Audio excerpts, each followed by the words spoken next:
Rádio Veloci.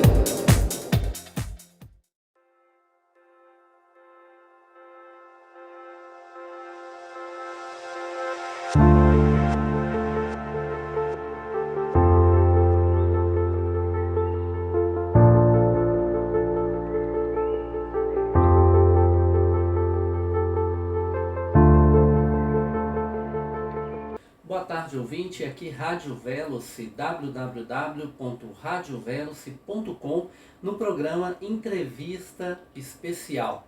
Se você não segue a gente ainda nas redes sociais, procure lá pela Rádio Veloci. Nós estamos no Facebook, no Instagram, no YouTube e no nosso site. Participe, mande recados, mande mensagens e dê sugestões de conteúdo. No YouTube, nós temos também um canal onde todos os programas ficam lá guardados para você assistir quando quiser. Estamos aqui hoje com o nosso querido amigo, historiador, jurista, psicanalista, Charley Santos. Tudo bem, Charley? Tudo bem, boa tarde, agradeço pelo convite. Ótimo. Gente, nós vamos falar hoje sobre um tema super interessante: transtornos de personalidade. Bom, o que é como que a gente pode começar a falar sobre os transtornos de personalidade? Eu acho que logo vem à mente alguns termos como psicopatia, narcisista, talvez o psicótico. O Charley vai explicar pra gente, né? O Charley vai explicar. Mas você pode começar falando um pouquinho sobre a psicopatia? Sim, a psicopatia, para a psicanálise, é um transtorno do próprio ser.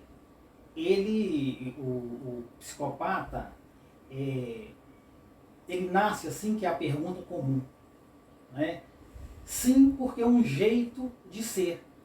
Portanto, não tem como fazer um tratamento, nem medicamentoso, nem terapêutico, né? E nem na psicanálise, que é uma análise, que a psicanálise é um método de investigação da psique. E o psicopata, por ele ter essa característica que é dele, é só dele, não há o que se fazer. Mas, porém, temos que ponderar o seguinte: a psicopatia, ela tem níveis moderado, né? Um leve, moderado e um grave. Para o senso comum, o psicopata é um serial killer. E nem todo psicopata vai matar.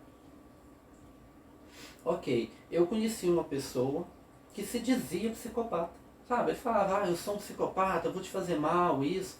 E é interessante porque há uma imagem deturpada, imagino eu, da psicanálise, né?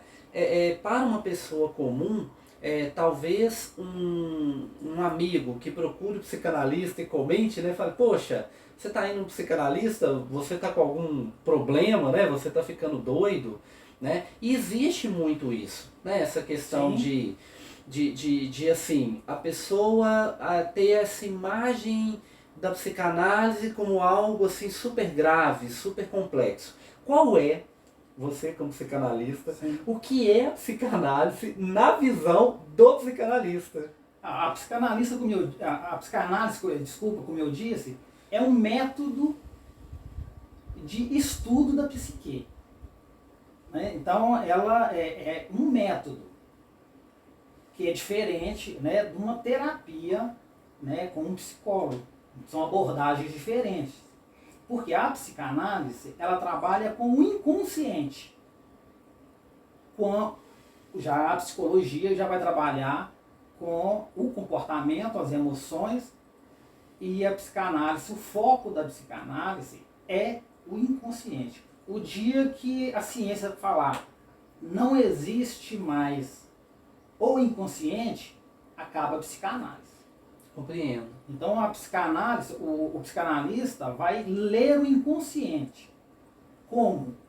Né? Que a gente vai ler esse inconsciente, né? É o que a gente chama de portas de saídas do inconsciente. Pelos sonhos, é uma porta de saída do inconsciente. A sublimação, que é o ato da fala, pelos atos falhos, né? Um exemplo, assim, quando uma pessoa vai falar, por exemplo, de um nome de uma pessoa e ela vai e fala outro nome.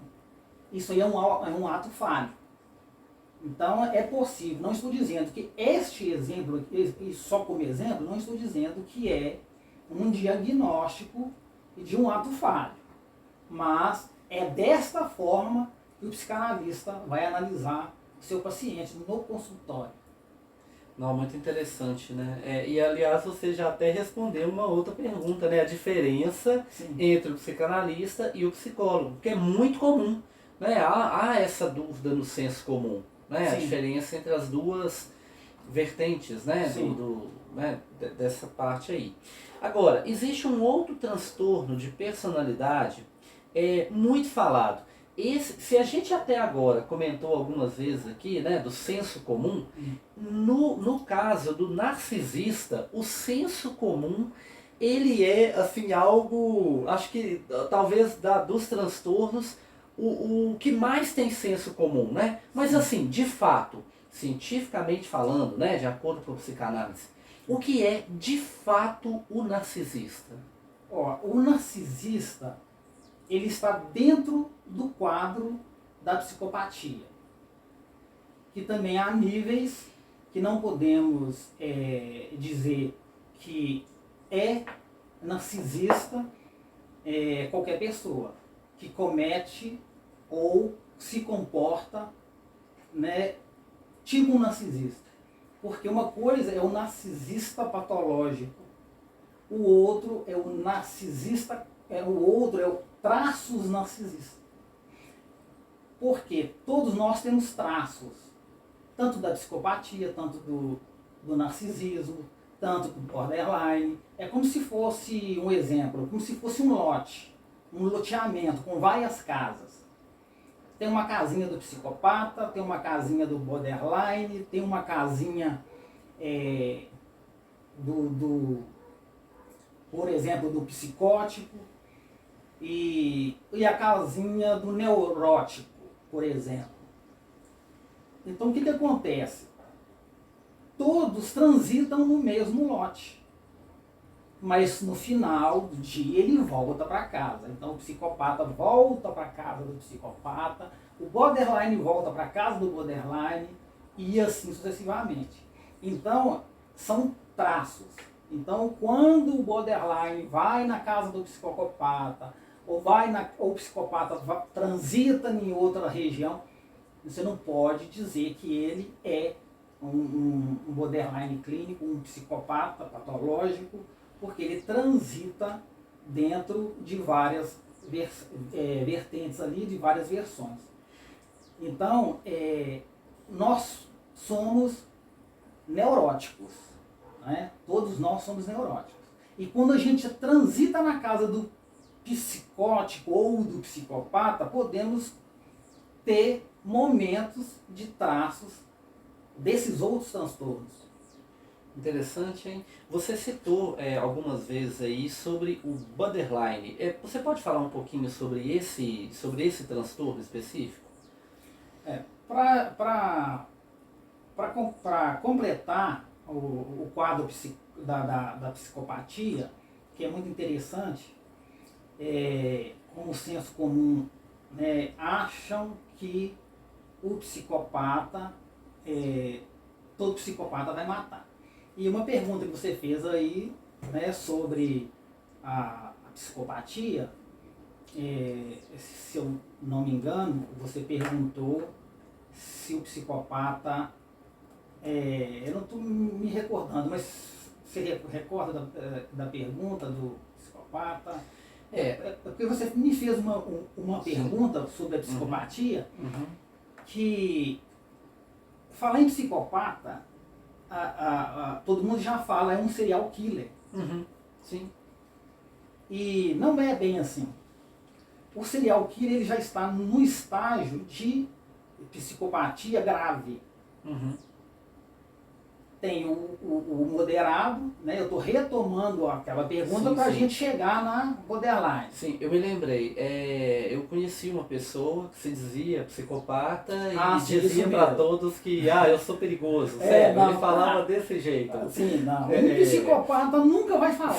Ou ele leu isso em algum lugar e falou, pô, isso é assustador, eu vou falar para os outros, né? Sim. Mas ele realmente se declarava e dizia isso. Não, sabe? o psicopata nunca vai te falar que ele é um psicopata. Ok, logo imaginei. Ele nunca vai falar que é um psicopata, porque para ele está certo. É uma forma, né, de ser dele. Então ele nunca vai falar que ele é um psicopata, porque ele está certo sempre. Uhum. Sempre. Então, e assim, eu fui até muito criticado por defender uma tese sobre o isolamento do psicopata grave. Porque ele faz um estrago muito grande por qualquer lugar que ele passa. Seja no relacionamento, no trabalho. Porque ele não tem afetividade. Ele não tem emoção. Então ele não sente culpa. Então se ele te fazer, se ele te fizer qualquer mal em benefício próprio, ele vai fazer, não vai ter nenhum sentimento de culpa e para ele está tudo certo. Então esses são os casos mais moderados, já não chegando naquele caso gravíssimo, que é o psicopata serial killer, por exemplo. Só para te dar um exemplo, o psicopata, se você chegar na prisão e conversar com um psicopata, perguntar para ele se ele está arrependido do crime que ele cometeu, ele vai te falar assim, estou. Mas, e por que você está arrependido? Aí ele vai dizer, mas é porque eu estou preso. Ele nunca vai dizer que ele se arrependeu de ter feito algo com a vítima. Ele pensa então mais nele do que na própria vítima. Só nele. Só nele. Só e só. Uhum. O psicopata é só ele e mais nada. Entendi. Ele não tem emoção. Então se ele não tem emoção, ele não vai externar o que não existe dentro dele. Uhum. Muito legal, viu? Então, legal. Como ele não vai externar, agora, os psicopatas, eles são antissociais, mas por outro lado, eles são líderes. Líderes, porque eles têm uma inteligência de manipular situações e destruir o outro. Entendi. Entendeu? Então o que acontece? Então a crítica que já me fizeram pela tese que eu defendi de enclausurar o psicopata é porque o psicopata ele não tem tratamento clínico, ele não tem medicamento, não tem terapia. E mesmo se o psicanalista, o psicólogo, o pessoal da área da saúde for tentar tratar o psicopata, primeiro, um psicopata nunca vai procurar ajuda. Porque ele sempre está certo. Sim. Ele não tem emoção, ele não vai sentir culpa, ele não vai sentir nada, ele não vai sentir... sempre para ele vai estar em busca de prazer próprio. Entendi. No mundo dele, ele está agindo da maneira como deveria agir. No mundo mundo dele. Sim, naquele transtorno da psicopatia, para ele, como ele tem essa estrutura psíquica formada, é um jeito de ser. E aquilo é dele, então não tem como mudar. Sim. Então ele não tem empatia pelo outro. Ele não sofre com a dor do outro. Para um psicanalista, fazer essa identificação, essa constatação Sim. Da psicopatia, no caso, é algo muito complexo. Por que eu estou te perguntando isso? Porque assim, nós estamos aqui numa conversa, entrevista especial na Rádio Veloce, e é muito comum, quando a gente está ouvindo um programa, a gente aqui toca em vários assuntos, né? A gente tem programas desde xadrez até de entrevista, do palhaço orelha, de leitura.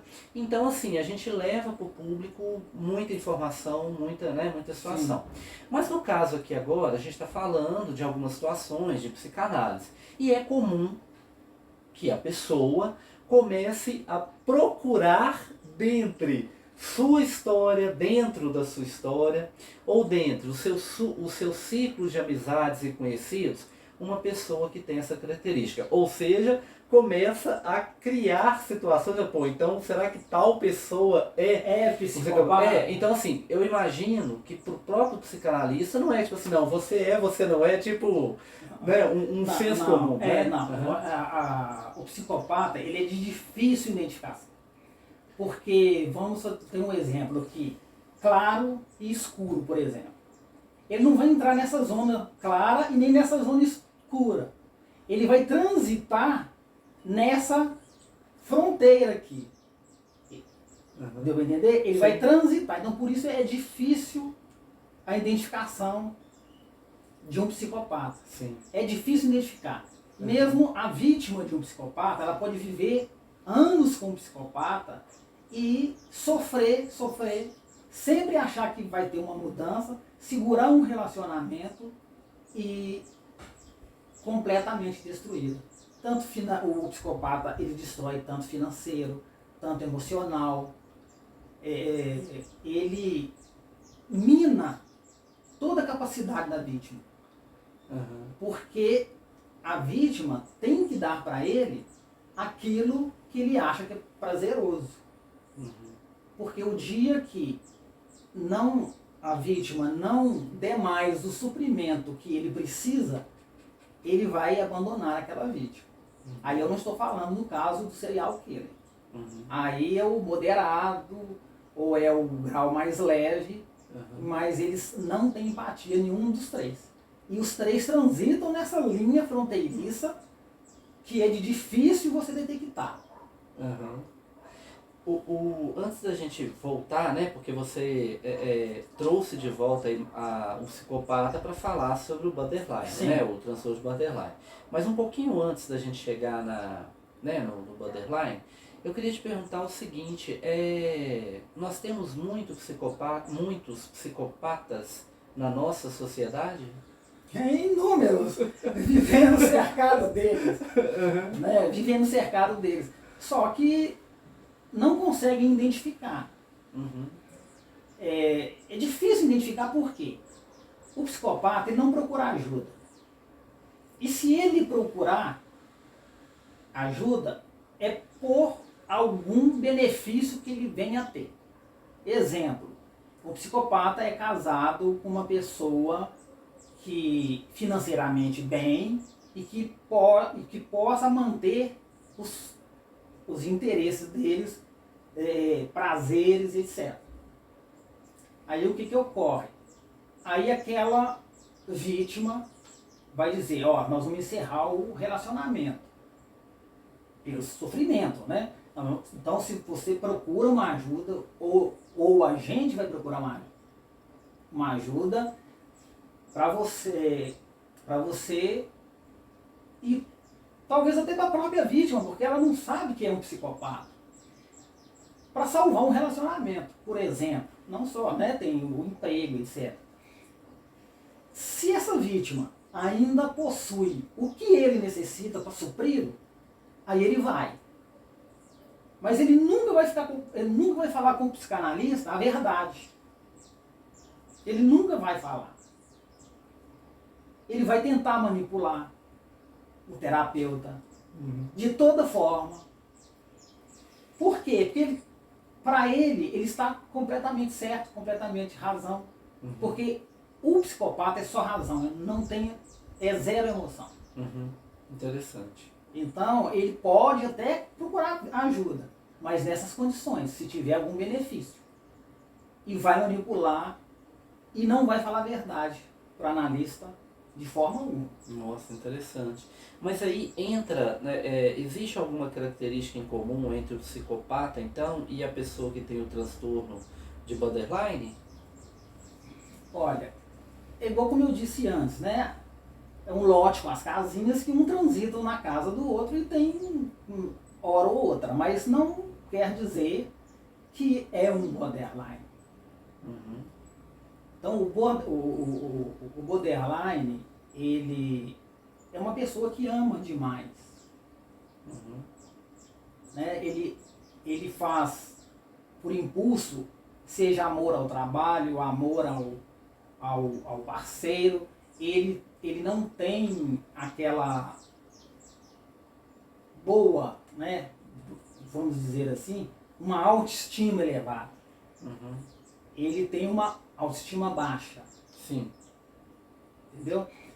Mas o borderline, ele pode sim fazer tratamento, uma análise terapêutico, é possível no border. Ele ama demais, então. Ele ama ao outro, não a si próprio. Ele não Seria ama a isso? si próprio. Não ama porque a estima dele é muito baixa. Uhum. Então ele coloca no outro as expectativas. A razão, exatamente. Uhum. Que é o contrário do narcisista, que se ama demais, então. Não, o narcisista, assim, o narcisista, como eu disse, né, está no quadro da psicopatia, os traços são mais ou menos iguais. Uhum. Né, com algumas diferenças que a gente identifica no consultório. Uhum. Né? O narcisista, ele sempre tem que ser o melhor.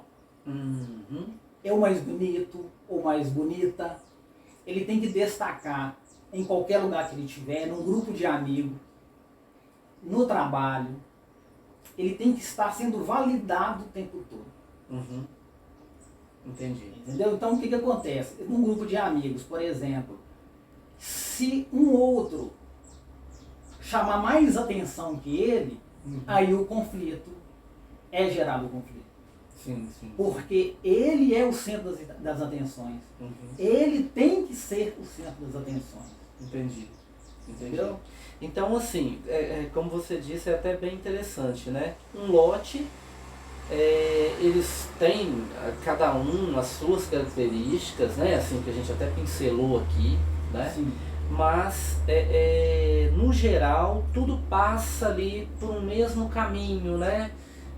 Quando você está entrando ali no lote, antes de ir para sua casinha, você passa um pouco por ali, exatamente, um pouco por aqui. Exatamente. Então todos nós temos traços, porém que não são, porque nós somos neuróticos. É óbvio que a gente sai, né, vez ou outra você tem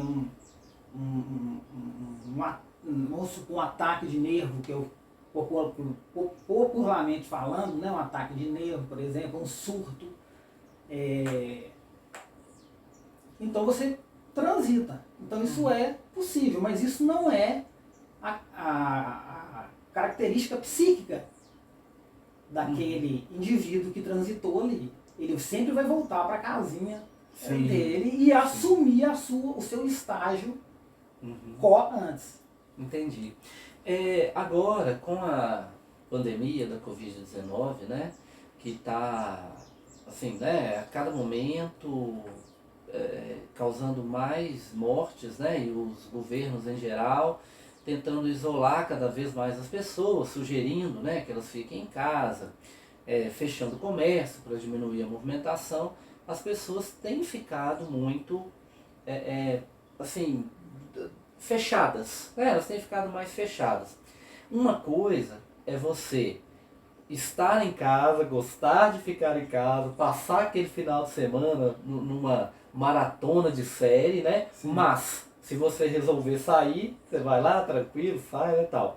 Outra coisa é você praticamente estar fechado em casa e mesmo que você queira sair, não existem opções, vamos dizer assim, né? Sim. Porque as opções que a gente vê aí são recriminadas, né, pela mídia. Você vai, não vai, recrimina e tal. Então, quer dizer, as pessoas têm ficado muito presas.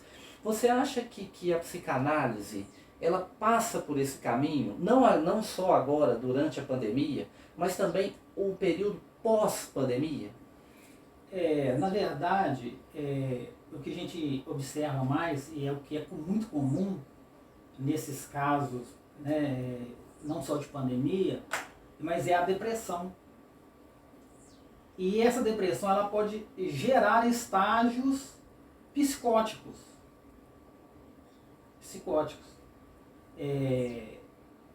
Ou neuróticos. Né? Por exemplo, um ataque psicótico, por exemplo, de um indivíduo que está ali enclausurado, ele pode vir desenvolver uma depressão e ele pode mentalmente ele enxergar aquilo que não existe. Por exemplo, o psicótico ele pode, por exemplo, ele escutar um barulho de uma porta abrindo, para ele já tem alguma coisa errada. Uhum. Por exemplo, se eu te mostro uma figura de um desenho de uma mão, vamos ter um exemplo. O desenho de uma mão com um desenho de uma faca e com os pedaços dos dedos soltos. Você batendo o olho nesta foto, aqui eu não tenho uma foto para mostrar, mas só de eu te falar, por exemplo, qual que foi a emoção ou a impressão que você teve de eu falar do desenho de uma mão, do desenho de uma faca e dos dedos cortados? Me dá um pedacinho. Não, não é isso, não. Pois é, então o que acontece? É o psicótico. Uhum. Por quê? Aquilo é um desenho. É uma mão? É uma foto de uma mão? Não, é um desenho. Uhum. É a foto de uma faca? Não, é um desenho. Entendi. A mão que está ali cortada é sua?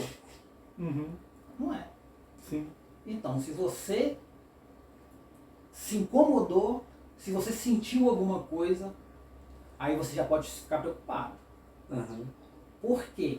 Não estou dizendo que clinicamente, Sim. tá? Sim. Porque é lógico que as ciências humanas não são as ciências exatas. Uhum. E só com um exemplo aqui eu não posso te definir, Sim, né? claro. É lógico, né? Mas é um exemplo que a gente dá. Né? Então Uhum. o que acontece? A mão é dele? Não, mas então por que você está sentindo mal? Entendi. Interessante, hein? Tem até um pouco de filosofia nisso, não tem? Tem. Né? Sim. Né? Se você quiser acompanhar nosso trabalho, estamos no YouTube, estamos no Facebook, no Instagram ou no próprio site da rádio, www.radioveloce.com. Hoje aqui com o historiador, jurista, psicanalista Charley Santos. Charley, como é o convívio afetivo, né, com um narcisista? Não existe. Não existe. Não existe. Existe, na verdade, ele pode, comparando com psicopatia, ele também não tem, ou ela não tem empatia. Então, o narcisista, ele procura uma fonte de suprimento para manter os seus interesses. E quando esse suprimento termina, ele abandona essa vítima e procura a próxima. E assim sucessivamente. Quando ele chegar em uma barreira, em alguém que não está suprindo, e ele está com dificuldade de localizar a próxima vítima, ele retorna na vítima que deu ele mais nesse caminho que ele fez. Agora ele está retornando por quê? É melhor eu ter o que eu tinha até que eu possa arrumar uma fonte de suprimento maior. Aí ele retorna para aquela vítima. Então, muitas a pessoa diz assim, o narcisista volta. Ele vai voltar. O dia que ele não achar a fonte de suprimento dele. Porque ele é como um vampiro. É um vampirizador ou uma vampirizadora. Né? Ela vai sugando as forças da vítima. Então, um dia que a vítima não puder mais colocar para ele ou para ela aquilo que ela pretende, ela não tem culpa, ela vai abandonar sem nenhum complexo de culpa. Inclusive, por exemplo, mães narcisistas têm um conflito muito grande com as filhas. A mãe começa a ganhar idade e as filhas começam a ficar mocinha. As filhas vão destacar mais do que a mãe. É onde vai gerar o conflito da filha com a mãe, porque para ela está perdendo para a filha uma fonte de suprimento. Então é uma mãe que vai colocar a filha para fora de casa, é uma mãe que vai ou enclausurar uma filha em casa, maus tratos. Então conviver com um narcisista é muito complexo, é muito complicado, porque não tem um diagnóstico precoce.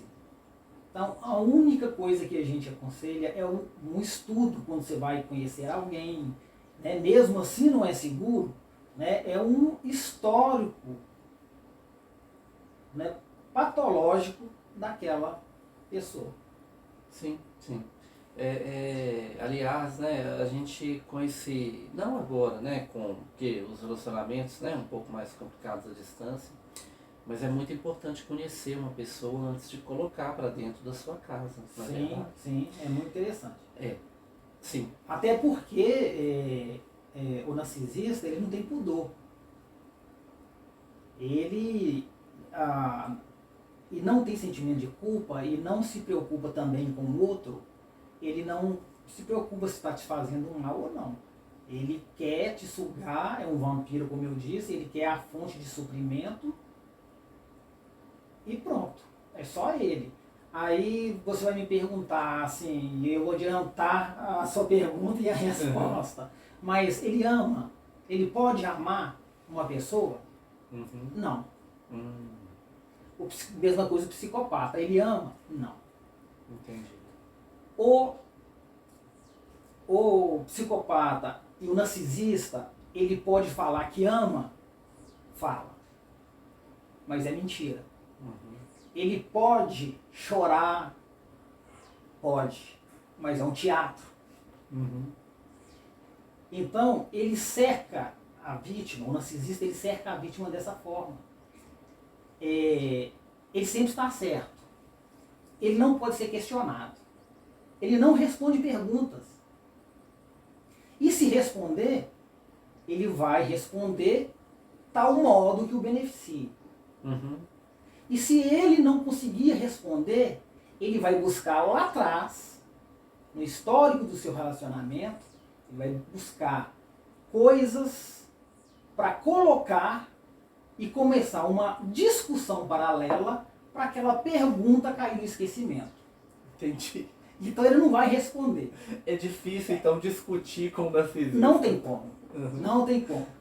Ele sempre vai manipular. Uhum. Ele sempre vai manipular. Entendi. Porque ele é o centro das atenções. Uhum. Né? Nas redes sociais tá cheio de narcisista. Olha, Eles mostram, eles são os caçadores nas redes sociais principalmente. Encontrar a própria vítima. Uhum. A próxima vítima. Sim. Então as redes sociais são muito propícios para o psicopata agir, para o narcisista agir. Olha, é interessante essa observação, né? A gente tomar cuidado. Inclusive, eu tinha notado aqui, para voltar um pouquinho no assunto, né? Porque, assim, você comentou, né, da questão de manter o psicopata isolado, Sim. ok? Sim. Isso. Você já explicou e já mostrou aí vários motivos para isso, né? Sim. Mas assim, haveria algum motivo em especial para esse isolamento? Olha, a minha tese é que é a única forma de tirar o psicopata da sociedade. É a única forma. Porém, o Estado, ele não tem estrutura para isolar um psicopata Não tem estrutura. Na prisão não tem. Então o que acontece? Como o Estado não tem essa estrutura para isolar o psicopata e não tem cura, não tem remédio, ele é aquilo que é, ele fica no meio de outros presos. Aí ele vai exercer a sua psicopatia dentro do presídio. O que ele vai fazer? Ele vai ser líder, vai manipular toda a população carcerária que ele tiver contato, vai colocar essa população carcerária submissa a ele e ele vai comandar esses comandados que vão fazer rebeliões ao comando do psicopata. Aí você vai, né, tem várias matérias, jornais, imagens, né, de rebeliões que os presos jogam o outro lá de cima, matam o outro lá dentro. É o psicopata que determinou. Ele nunca vai sujar as mãos. Ele não vai lá na frente, ele não vai pegar as pernas do cara e vai julgar lá. Ele vai liderar. E se precisar, ele manda matar. Um exemplo claro. Eu não sei se eu posso falar nome aqui, eu acho que não tem problema, que é público, né? O processo penal é público. O Pedrinho Matador. Pedrinho Matador, ele tomou mais de 200 anos de prisão. Ele matou mais de 100. Só dentro do presídio ele matou mais de 40. Como ele tomou mais de 200 anos de prisão, mas a legislação brasileira só permite que se cumpra 30 anos, é obrigado a colocar na rua. Aí o que vai ocorrer? Ele vai voltar a agir. Então, por isso, apesar das críticas que eu recebi durante essa tese, é a única forma que teria de controlar o psicopata. Grave, o psicopata grave. Seria o enclausuramento até a morte. Mas é um animal, é sub-humano, é gente, igual a pessoa fala. Sim, mas ele é só um. E esse um pode destruir centenas. Então, ou você para o psicopata, ou ele vai continuar agindo e criando vítimas. Nossa. Olha, vou ser sincero contigo, Charles Santos. A nossa conversa poderia continuar dias e dias, horas e horas, porque assim, a gente vai lembrando e vai colocando em pauta realmente muitos assuntos. Te convido já de antemão, né, caso deseje participar com a gente, né, novamente da entrevista, para a gente falar até sobre outros aspectos. Mas eu queria finalizar a entrevista até pedindo para que você deixe seus contatos. Sim. E falasse então, resumidamente, o que é a psicanálise e né, a deixar seus contatos. Sim, a psicanálise, como eu disse, é um método de estudo, né, criado por Sigmund Freud. E Freud, para nós psicanalistas, Freud era a própria psicanálise. Porque ele, desde a infância, ele já tinha o seu caderninho para ele ir anotando sonhos. Foi que ele publicou, né, escreveu em 1900, mas só publicou um ano depois para ser o livro do ano, né, que não teve sucesso, mas hoje é muito estudado no mundo inteiro, né, que é a interpretação dos sonhos. Então, ele já interpretava esses sonhos como as figuras simbólicas dos sonhos para detectar, né, a angústia do ser humano. Então, a psicanálise em si é um método que trabalha com o inconsciente. E o Freud foi a própria psicanálise. Legal. Pode deixar seus contatos? Sim, sim. Professor Charley, dr@hotmail.com. Professor Charley com Y. Isso. dr de doutor. Isso. @hotmail.com. E no WhatsApp é o código 31 99308 4647. Olha, muito obrigado pela presença, né? Eu tenho certeza que os ouvintes vão enviar perguntas que eu vou te repassar, tá? Sim, eu vou responder todas na medida que sim. E assim, muito obrigado mesmo, eu acho que foi muito esclarecedor, né? Eu acho que a nossa rádio procura justamente isso, trazer informação, né? Alertas, né? Você deu um alerta aí muito importante, né? Sim. Então, assim, é isso aí, muito obrigado e até a próxima. Curta lá www.radioveloce.com. Obrigado. Obrigado.